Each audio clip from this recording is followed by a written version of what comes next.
Hi friends, this is 5 Minutes Tech YouTube channel. Here is Samsung Galaxy A03 smartphone. In this video, you will learn how you can turn off keyboard vibration in your phone Samsung Galaxy A03s.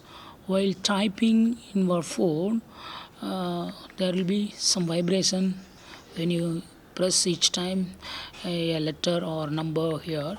If you want to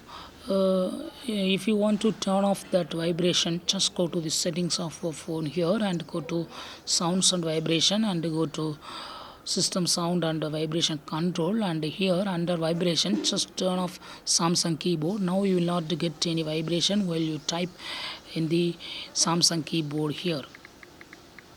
So in this way you can easily turn off the vibration for typing in keyboard in your phone Samsung Galaxy A03s. That's all friends. Thanks for watching. Bye.